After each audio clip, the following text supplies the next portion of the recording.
राजस्व मंत्री चंद्रशेखर बावनकुले ने बच्चू कडू से किसानों के हित में आगे की कार्रवाई पर चर्चा के लिए मुंबई में बैठक के लिए आने का आग्रह किया है। मंत्री ने कहा कि सरकार किसानों के हित में समाधान निकालने के लिए पूरी तरह से तैयार है। बोलावं तर लागेल, सरकारचं त्या ठिकाणी काय म्हणणं आहे, त्यांचं म्हणणं काय एकदा ऐकावं तर लागेल. ऐकूनच घ्यायचं नाही, मग त्या ठिकाणी सरकारला दोष द्यायचा, सरकारने बैठक लावल्या बैठकीला यायचं नाही, ही जी भूमिका आहे मला वाटते यातून थोडं बाहेर निघून खरंच शेतकऱ्याच्या हक्काचे निर्णय करायचे असेल, शेतकऱ्याच्या हिताचे निर्णय करायचे असेल तर त्यांनी बैठकीला आलं पाहिजे. त्यांनी बैठक आताही त्यांनी सांगितलं की माननीय मुख्यमंत्र्याला आम्ही विनंती करू की पुन्हा एकदा बैठक घ्यावी, बैठकीतले मार्ग निघू शकतात, आंदोलन कमी होऊ शकतं, तर आम्ही या ठिकाणी बैठकीला तयार आहोत. त्यांनी सांगावं केव्हा बैठक घ्यायची.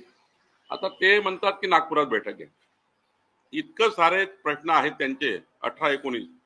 उच्चस्तरीय बैठक तर मुंबईत होऊ शकतं, सह्याद्री होऊ शकेल, मंत्रालयात होऊ शकेल. जेव्हा शेवटी मंत्रालयातून मार्ग निघतात ना, ते म्हणतात की आंदोलनस्थळी बैठक व्हावी, त्या ठिकाणी मग त्या ठिकाणी इकडे बैठक व्हावी.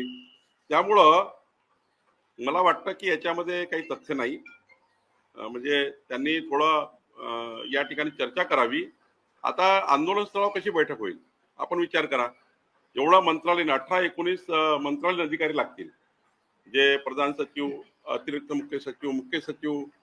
एवढं सरकार तिकडे घेऊन जाण्यापेक्षा सकाळच्या विमानाने येणे, दुपारच्या विमानाने वापस जाणे. नागपूरला अवेलेबिलिटी आहे विमानाची.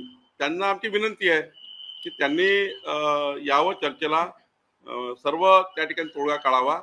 आम्ही शेतकऱ्याच्या बाजूने आहोत, तोडगा काढायला तयार आहोत. चर्चेचे दारं खुले आहेत, त्यांनी चर्चेचे दारं बंद करू नये.